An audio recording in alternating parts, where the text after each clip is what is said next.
What it do, y'all? It's your boy Nikolai, aka Mr. Resencio. That's right, I am him. I am here, and I'm ready to give you all my Cowboy insight, knowledge, and opinion. It's another segment of bi-week Shenanigans.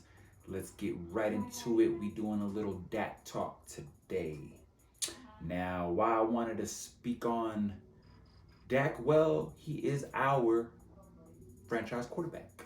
He is paid to at least be our quarterback for the foreseeable future. And well, being that I've just started this YouTube channel, I've never given y'all my take on Dak and how I feel about him as our quarterback and just as a human being, all that good stuff, right? Obviously, as a human being, dude's like one of the greatest people in this world, like straight up, not even trying to be dramatic. Dude's been through a lot, a lot of things that I can resonate with. I've been through a lot of my life that are similar to the things that he's gone through. So I look at dude, and even though he's a little younger than me, right? Like I look up to dude. Like hell yeah, he's definitely a great role model for not just kids coming up, young football players, but just for people in general, right? I just want to put that out there before I give y'all a little more of a critical take on his actual play and whatnot. Um, Also, you know, I was following Dak prior to him being our quarterback, the whole draft, 2016, third string. Like, I knew of him prior to that because I would hang out with some homies in Austin that were like from Mississippi, and Mississippi State was their alma mater, their team, right? I'd never watched college football.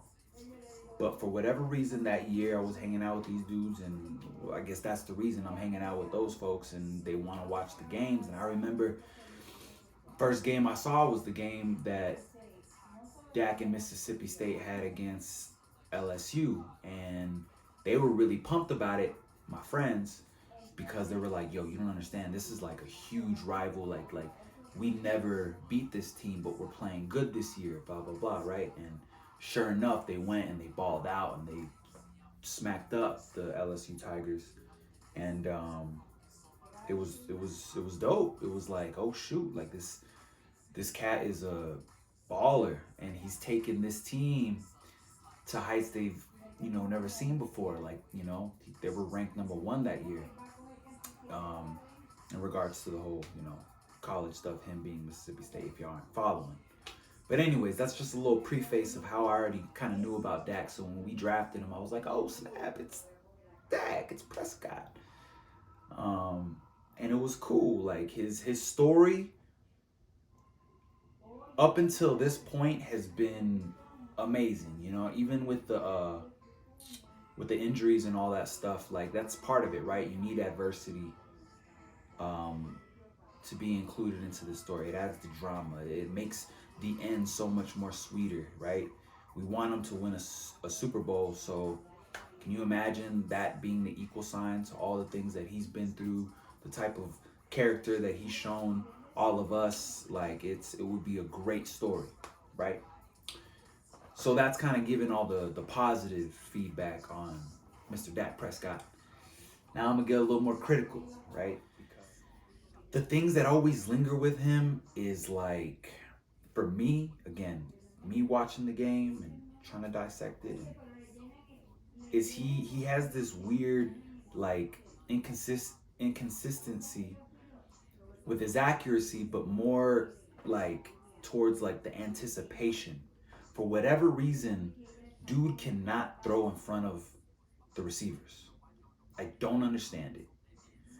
Now, even the great quarterbacks, um, they know like spacing in relation to the DBs and all that's going around the receivers. So sometimes you'll see quarterbacks throw the ball behind a receiver, and it's like on purpose because, again, one, you don't want your receiver going in and just getting rocked, getting leveled.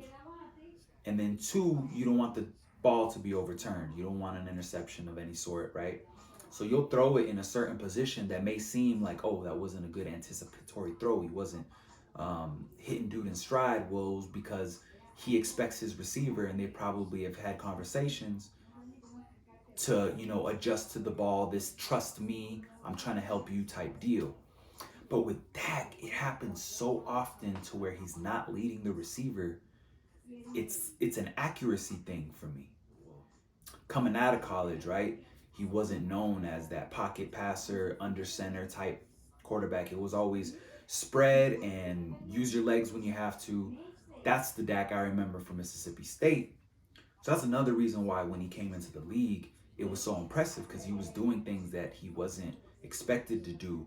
And it just seems like he had the right mentality to learn and all that stuff. But again, it's like, I don't know what's going on in the off season. There's gotta be something. I mean, dude's making a ish load of money with, all these sponsorships and commercials and stuff. Like, you gotta be able to, if LeBron can spend $1 million on himself physically and training wise for every season, then I'm like, come on, there's got to be some type of, you could do that too. Because other things too that I find to be frustrating is like, dude can run. He ain't Murray or Justin Fields or Lamar Jackson. He doesn't have game changing speed, but he could run outside the pocket enough, right? To where it's also a pocket presence thing with Dak.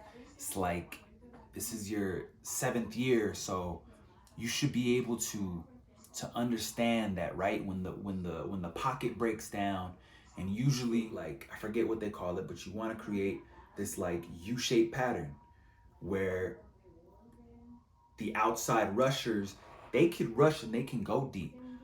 But you want your quarterback to step up into the pocket. Those guys go outside. The defensive tackles are all being dealt with, and you got yourself a nice little pocket. And you also have options to run either left or right, again, depending on how good that U-shaped form is, in case the pocket breaks down. Now, Dak, sometimes he don't see things coming, and that's not his problem all the time. Like, the way the plays are supposed to be blocked, sometimes that's the offensive lineman's fault. Maybe the tight end for not giving a nice little chip or something. But that too, I'm like, bro, like, you could have totally just averted, instead of like trying to stick in the pocket and make the big throw. Like, you could have, slid out of the pocket and gained 2, 3, 4 yards, just to have a positive play. That kind of segues into another thing that I have an issue with him, is I feel like sometimes that chip on his shoulder, it affects his ability to just do the minimum. Sometimes the minimum is all that's needed to win a game. You don't need to have these explosive pass plays.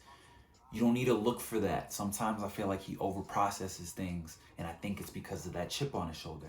He wants to prove everybody that not only can he, be this big guy who could run people over and all that stuff, use his legs, but that he is a top premier quarterback with his arm. So I feel like sometimes he tries to do too much, and he just said in like one of the interviews, if not the post-game interview of the game after beating the Bears, that, hey, you know what, I might be aggressive here and then, but that's how I'm going to play. Okay, I feel you. You have confidence in your team to back you up. But don't be afraid to, what they used to call on the Undisputed, right? The dink and dak. Like, don't be afraid to do that. 4 yards, 3 yards, here and there. Like, it's okay. That's what makes the great quarterbacks great, is that they will eat you alive by whatever you give them. And yeah, those are all the things that I could really critique Dak about. I mean, again, I want to believe that he's going to be the franchise quarterback to take us to the Super Bowl, because if not, well, then what the hell are we doing? Like, what, am I going to waste 3 or 4 years not believing in my team being able to make the Super Bowl? Nah. I hope he does. But I mean, that's it. I've dwelled on this topic long enough. I appreciate y'all for tuning in. Once again, like, comment, subscribe if you haven't already. I love y'all. Take it easy. I'm out.